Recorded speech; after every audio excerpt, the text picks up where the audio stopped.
परम पूज्य केसरी दत्त, प्रिय संघ बंधु, आज से 5000 वर्ष पहले इस सारे संसार पर क्षत्रियों का शासन था। केवल 5000 वर्ष में हमारा इतना पतन हुआ कि आज संसार में सुई की नोक रखने जितनी जगह पर हमारा शासन नहीं। शासन आते हैं और चले जाते हैं, ये कोई बड़े पतन का सूचक नहीं है। लेकिन आज से 5000 वर्ष पहले तक इस संसार के सर्वश्रेष्ठ ज्ञानी, इस संसार के सर्वश्रेष्ठ तपस्वी, इस संसार के सर्वश्रेष्ठ योद्धा, वीर, सूरवीर हमारे समाज में थे। आज न हमारे पास शौर्य है, न पराक्रम है, न ज्ञान है, न तपस्या है। आज 15 मिनट खड़े रहने में 5-7 सूरवीर धराशायी हो जाते हैं। ये हमारी शारीरिक स्थिति है। मानसिक स्थिति ये है कि हमारे को कोई कितना ही कहता रहे, हमारे दिमाग के अंदर अच्छी बात घुसती नहीं। हमको इन पतन और पराभव के कारणों को ढूंढना पड़ेगा। हम चाहें कि हम जैसे जैसा जीवन जीते रहें और क्षत्रिय बने रहेंगे, ये संभव नहीं। भगवान देव पतन कैसे हुआ? जब किसी भी समाज का पतन होता है तो सबसे पहले वो समाज अपने धर्म को भूलता है। स्वधर्म क्या है इसको पहचानने की कोशिश नहीं करता और पाखंडी धर्मों के चक्कर में फंस करके अपने स्वधर्म को तिलांजलि दे देता। तब उसके पास उत्थान का जो पहला साधन स्वधर्म है वो उसके हाथ से चला जाता है और धर्म के नाम पर पाखंड में वो ठगा जाता है, जिससे उसका न कोई सांसारिक क्षेत्र में उसको लाभ मिलता है, न आध्यात्मिक क्षेत्र में उसको कोई लाभ मिलता है। वो अपने स्वधर्म से दूर भटक जाता है। उसके बाद वो समाज अपने इतिहास को भूलता है। आज विभिन्न क्षेत्रों में ऐसा कोई क्षेत्र नहीं जिसके अंदर हमारा महापुरुष पैदा नहीं हुआ हो और जिसने संसार भर में अपनी ख्याति नहीं पैदा की। वो रजनीश कहता था 10,000 रोज 10,000 मनुष्यों को, सैनिकों को रोज युद्ध में मारने वाला भीष्म पितामह भी क्षत्रिय समाज में पैदा हुआ। और चींटी को भी मत मारो, ये अहिंसा का उपदेश करने वाला भी क्षत्रिय समाज में हुआ। चारों तरफ की ज्ञान की हमने पराकाष्ठाएं तोड़ दी, वीरता की हमने पराकाष्ठाएं तोड़ दी, तपस्या की हमने पराकाष्ठाएं तोड़ दी। संसार में आज तक विश्वामित्र से लंबी तपस्या करने वाला संसार में कोई तपस्वी हुआ है जो संसार में आज तक कोई नहीं कर सका, जो राम के काल में नहीं हुआ, जो महाभारत के काल के अंदर नहीं हुआ, वो राजपूत काल में राजपूतों ने करके दिखाया। माथा कटने के बाद लड़के दिखाया और माथा कटने के बाद 1-2 हाथ तलवार के चला दिए नहीं, कोसों तक बिना माथे के लड़ते हुए चले गए।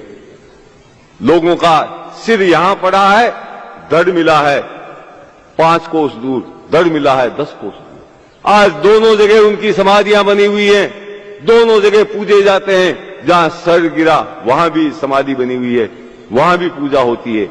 जहां धड़ गिरा वहां भी समाधि बनी हुई है, वहां भी पूजा होती है। ऐसा कोई क्षेत्र नहीं था जिसके अंदर हम सर्वश्रेष्ठ नहीं थे और आज ऐसा कोई क्षेत्र नहीं है जिसके अंदर हम सबसे गए गुजरे नहीं। चाहे वो ज्ञान का क्षेत्र हो, चाहे वो वीरता का क्षेत्र हो, चाहे वो तपस्या का क्षेत्र हो, चाहे शारीरिक बल का क्षेत्र हो, चाहे बौद्धिक बल का क्षेत्र हो, चाहे मनोबल का क्षेत्र हो, चाहे आध्यात्मिक बल का क्षेत्र हो, हर क्षेत्र के अंदर हम पिछड़ते जा रहे हैं। उसका कारण अपने धर्म का और इतिहास का ज्ञान नहीं होना है। इतिहास मरे हुए समाज को पुनर्जीवित करने की क्षमता रखता है। इतिहास निर्जीव शरीर में जीवन पैदा करता है। एक विदेशी पर्यटक भी रणथंभौर को देखने जाता है, एक विदर्भी भी रणथंभौर को देखने जाता है, एक दूसरे समाजों का रणथंभौर को देखने जाता है। वहां क्या देखता है? कितने ऊंचे पहाड़ पर यह बना है, इसकी दीवारें कितने सुरक्षित हैं, इसमें महल कैसे बने हुए हैं, ये देख के लौट आएगा। और हम भी आज उन पर्यटकों की तरह रणथंभौर, चित्तौड़ आदि किलों को देख। उसका कारण क्या है? इतिहास के ज्ञान का अभाव। हमारे अंदर वो चिंगारी नहीं फूंक सकते जो चिंगारी रणथंभौर के अंदर विद्यमान। यदि हमको इतिहास का ज्ञान होता तो कोई भी राजपूत रणथंभौर के किले की सीढ़ियों पर चढ़ता तब उसका कलेजा धक धक करने लग जाता, कहीं ऐसा नहीं हो अंदर जोहर हो रहा हो, मैं अंदर प्रवेश करूं कहीं जोहर की जलती ज्वालाएं मेरे को नजर नहीं आए, कहीं ऐसा नहीं हो जीत कर भी दुश्मन के झंडों को आगे करके लौट रहा हमीर जोहर के निराशाजनक प्रदर्शन को देख करके अपने जीवन से निराश हो गया हो, वो कहीं अपना मस्तक काट करके शिव जी के ऊपर नहीं चढ़ा रहा। इस इतिहास का ज्ञान नहीं है तो हमारे लिए रणथंभौर एक पत्थरों की दीवारों से अधिक कुछ नहीं, एक पत्थरों का संग्रह मात्र है। आज हम अपने स्वधर्म को भूल रहे हैं, पराये धर्म को अपना धर्म समझ रहे हैं। कृष्ण भगवान ने गीता में कहा है, श्रेया नाम स्वधर्मो विगुण पर धर्मो भयाव, तेरे स्वधर्म का पालन करने में ही तेरा कल्याण है। दूसरा धर्म भय को देने वाला, दूसरा धर्म तेरे को कायर बना देगा, तेरे को पलायनवादी बना देगा। फिर कृष्ण भगवान कहते हैं, दूसरे के धर्म का तू ठीक प्रकार से पालन कर ले तो भी तेरा कल्याण संभव नहीं, लेकिन अगर तेरे स्वधर्म का तू टूटा फूटा भी का पालन कर लेगा तो तेरा कल्याण होगा। आज उस स्वधर्म को जानने और सीखने की चेष्टा हमारे समाज में नहीं, हम अपने स्वधर्म को अपनाने की चेष्टा नहीं करेंगे, हमारे अंदर जीवनी शक्ति नहीं आ सकती। जब तक अपने इतिहास का ज्ञान नहीं करेंगे हमारे अंदर प्राण शक्ति का विकास नहीं हो सकता। और पराभव का अंतिम सोपान है सांस्कृतिक पराभव, अपनी संस्कृति को भूल जाना।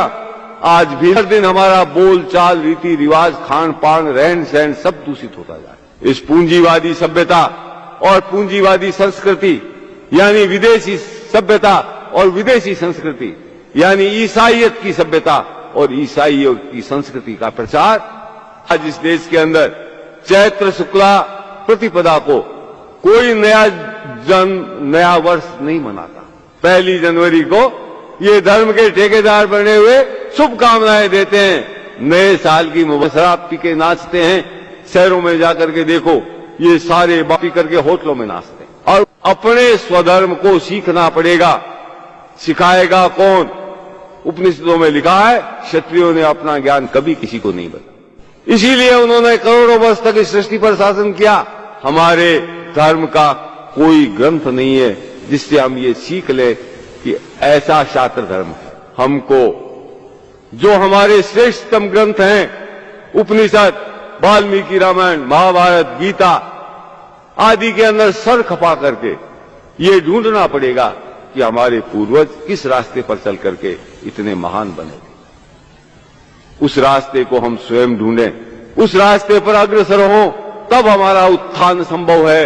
लेकिन आज राजपूतों के गांवों की, राजपूतों के परिवारों की और राजपूत नवयुवकों की सबकी मानसिकता यह है पेट कैसे भरा जाए। पेट भरना कोई समस्या नहीं, कुत्ता भी अपना पेट भरता है। किसी को भूखे मरते सुना क्या आपने? कुत्ता फला जगह भूखा मरता मर गया। पेट की आग में इतनी क्षमता है कि वो आदमी को दौड़ा करके अपना पेट अपने आप भर लेता। मनुष्य में और पशु में अगर कोई अंतर है, पशु भी पेट भरता है, बच्चे बच्ची पैदा करता है, और मनुष्य भी ये काम करता है। जब तक यहां तक मनुष्य सीमित है, पशु में उसमें कोई अंतर नहीं। मनुष्य की विशेषता उसके स्वधर्म का ज्ञान है। वो अपने स्वधर्म का ज्ञान अर्जित करके उसके रास्ते पर चलता है, सह उद्देश्य जीवन जीता है, अपने स्वधर्म का पालन करने के लिए जिंदा रहता है, तब वो मनुष्य है, तभी वो क्षत्रिय है। और आज एक भी राजपूत इस मार्ग पर चलने के लिए तैयार नहीं। उनको ऐश चाहिए, उनको आराम चाहिए, उनको दूसरों की देखा देखी अपनी संस्कृति को तूली लगाना मंजूर है, लेकिन अपने धर्म, इतिहास और संस्कृति को रक्षा के लिए प्रयत्न करना मंजूर है। आज हम धर्म खो चुके हैं, इतिहास को हमने गंवा दिया है। झूठे इतिहास को हम पढ़ करके हमारा इतिहास मान रहे हैं, अपने मुंह से अपने महापुरुषों को कलंकित कर रहे हैं। और अब आजादी के बाद हमने अपना जनाजा निकालने की तैयारी कर ली। आजादी के बाद हमारा जितना सांस्कृतिक पतन हुआ है उतना पिछले 5000 वर्ष में नहीं, जितना पतन हमने पिछले 50 वर्ष में कर लिया। इस पतन के बाद हम राजपूत नहीं रहेंगे, हम क्षत्रिय नहीं रहेंगे, इस बात को आपको स्वीकार करना चाहिए। और नहीं स्वीकार करेंगे तो भी आप राजपूत नहीं रहेंगे।